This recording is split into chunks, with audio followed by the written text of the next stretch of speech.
नमस्कार, जय जोहार। साथियों, आप देख रहे हैं जागो पंच और जागो पंच आप सभी का हार्दिक स्वागत और इस्तकबाल करता है।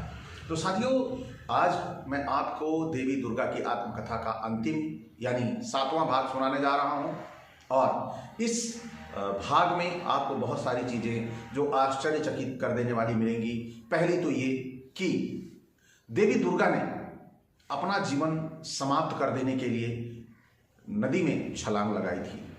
तो उन्होंने नदी में छलांग क्यों लगाई, इस भाग में उन्होंने बताया है कि मैंने नदी में छलांग क्यों लगाई, मैं अपना जीवन क्यों समाप्त कर देना चाहती थी। ये बहुत सारी बातें आपको इस एपिसोड में देखने को मिलेंगी। तो साथियों, समय न गंवाते हुए आपको ले चलते हैं पुस्तक की ओर और बताते हैं कि उन्होंने पूरा रहस्य ये खोल दिया कि उनके मन में जो अंतर्द्वंद था, उनके मन में जो पीड़ा थी, अपने किए गए अपराधों की, अपने किए गए कार्यों की, उसके प्रति उन्हें अपराध बोध हो रहा था। उस अपराध बोध के कारण उन्होंने अपना जीवन समाप्त कर देने का निर्णय लिया। यह बड़ा ही जिसे बोलते हैं कि अगर लास्ट मोमेंट में आपकी जो भावनाएं हैं वो जागृत हो जाए कि मैंने गलत काम किया है, तो मैं समझता हूं कि इससे ज़्यादा मतलब सज़ा और कुछ नहीं हो सकती, क्योंकि ये सबसे बड़ी सज़ा है, क्योंकि आपको अपराध बोध तो हुआ।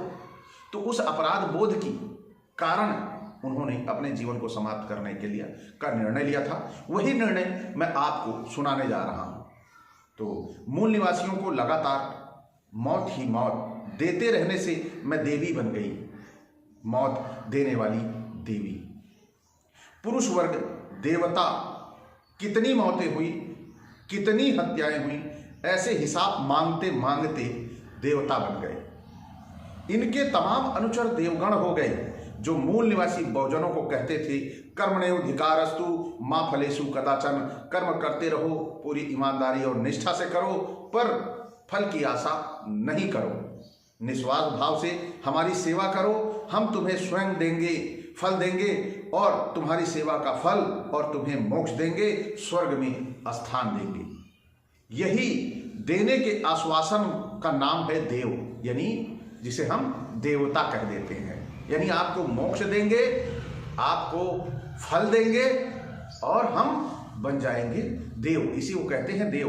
देव जो है मैथिली शब्द है, देव यानी देंगे, पर अभी नहीं, तुम्हारे मरने के बाद। तुम्हारे मरने के बाद तुम्हें क्या चाहिए भाई, जो चाहिए वो मेरे से ले जाओ, ये देव आपसे वादा करते हैं। आज इन्हीं देवों की सहचरी देवी कही जाती है। एक दिन ये तमाम परिस्थितियां, तमाम घटनाएं मेरे अंतर्मन को कुरेदने लगी। कौन बोल रहा है ये? माँ दुर्गा, देवी दुर्गा बोल रही हैं। मेरे अंतर्द्वंद की से आवाज आई, अब कितनों को मौत देगी, कितनी हत्या करेगी। 85% लोग तो तुम्हारे गुलाम हो चुके हैं। मैं ये फिर लाइन दोहराऊंगा, देवी मां दुर्गा के अंतर्द्वंद से आवाज आई, क्या अब कितनों को मौत दोगी, कितनी हत्याएं करोगी? 85% लोग तो तुम्हारे गुलाम हो चुके हैं। ये आवाज उनके अंतर्मन से आई। उनकी अपनी पहचान खो चुकी है, बेचारे अपनी पहचान खो चुके हैं। वो क्या थे, क्या हैं, आज बेचारों को पता नहीं। आज ये पूरा का पूरा 85% जो समाज है, इनको पता ही नहीं कि आखिर ये है कौन। तो यहां पर जो स्थिति है बड़ी ही दुर्भाग्यपूर्ण है। तो उनकी अपनी सभ्यता और संस्कृति विलीन हो गई।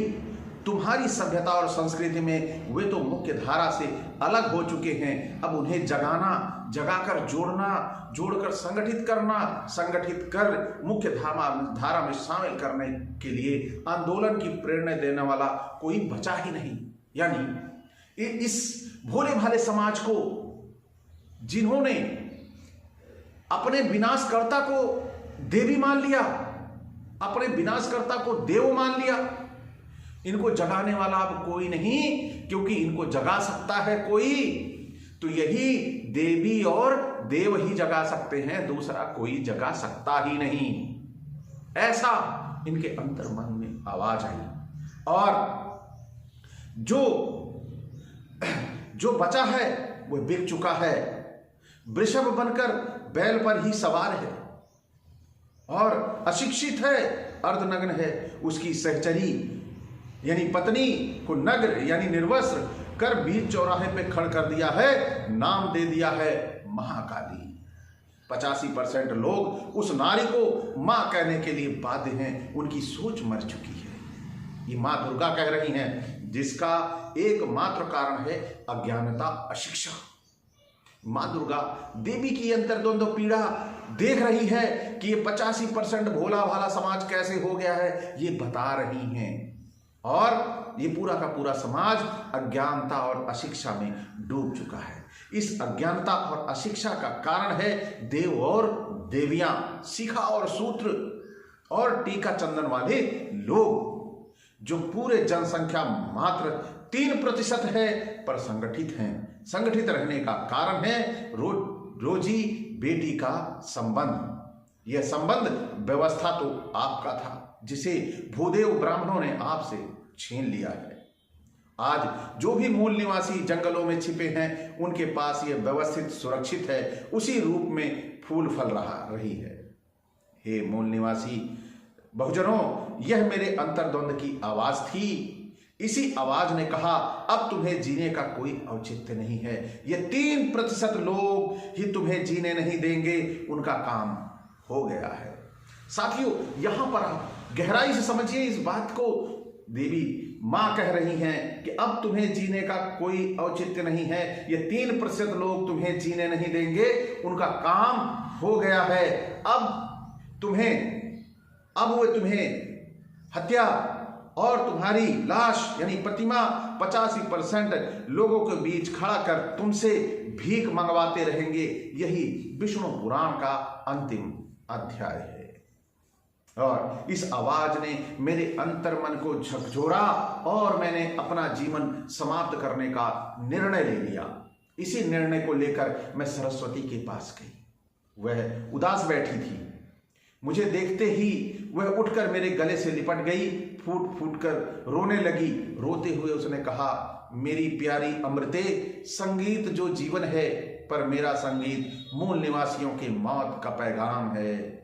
मुझे जीने का कोई हक नहीं, मैं वहीं जा रही हूं जहां महिषासुर गए हैं। इतना कहते ही सरस्वती मेरे बाहों में लुढ़क गई। नीचे देखा तो जहर का प्याला खाली था। वहीं एक कागज का टुकड़ा था जिस पर लिखा था, मेरी प्यारी सरस्वती और दुलारी अमृता, मेरी नारी हृदय रो रहा है। अब मैं सदा के लिए अंतिम विदा लेती हूं, तुम्हारी लक्ष्मी।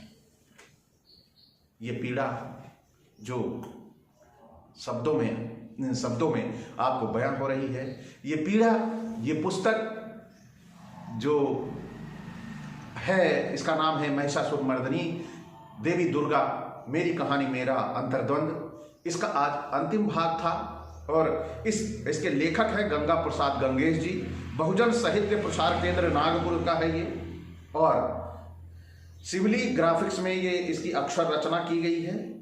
और साथ ही साथ ये पुस्तक मैं आपको यहाँ पर डिस्प्ले में भी दिखा दे रहा हूँ। इसमें शायद लाइट की होने की वजह से आपको स्पष्ट नहीं दिख रहा है, लेकिन मैं इसका चित्र यहाँ डाल दूंगा। आप सभी इसे मंगा के पढ़ सकते हैं और इसमें आप देखेंगे कि किस प्रकार जो माँ दुर्गा की कहानी थी, देवी दुर्गा की कहानी थी, उनके मन में अपराध बोध जाग गया। और एक नारी के मन में अपराध बोध जागेगा ही।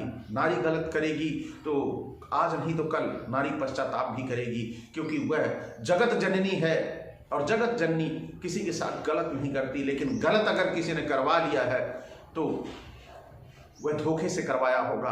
अंत में वह अपराध बोध में इसी तरह माँ देवी दुर्गा की तरह ही आत्महत्या करने को मजबूर हुई होगी। अपने आप को मार देना कोई आसान काम नहीं होता। अपने आप को मारता है व्यक्ति तभी जब उसे कोई बहुत ही बड़ा आत्मग्लानि हुई हो, या उसने कोई बड़े अपराध का बोध कर लिया हो तभी। लेकिन कभी किसी को अपने जीवन को समाप्त नहीं करना चाहिए, ये मेरा आग्रह है। यदि आपको अपराध बोध हुआ है तो आप अपने उस अपराध की क्षमा मांगिए और प्रायश्चित करिए। यह जीवन बड़ा ही महत्वपूर्ण है। कभी भी अपने जीवन को समाप्त करने के लिए ठानिए मत, न निर्णय लीजिए। आप जो अपराध आपने किया है उस अपराध के प्रति आप उसका चौगुना बेनिफिट देकर अपने अपराध को क्षम्य कर कीजिए। अपने जीवन को समाप्त न करिए, क्योंकि ये प्रकृति का बहुत ही खूबसूरत और सुंदर उपहार है। तो साथियों, आज की ये कहानी देवी दुर्गा की आत्मकथा आपको कैसी लगी? अच्छी लगी हो तो लाइक करें, और साथ ही साथ जिन साथियों ने यहाँ तक देखा और नए हैं, चैनल को सब्सक्राइब नहीं किया, चैनल को सब्सक्राइब कर लें और बेल आइकन की घंटी भी दबा लें, जिससे हमारे वीडियो का नोटिफिकेशन आपको मिल जाए। इसी के साथ आपसे मैं विदा चाहूंगा। नमस्कार, जय जोहार।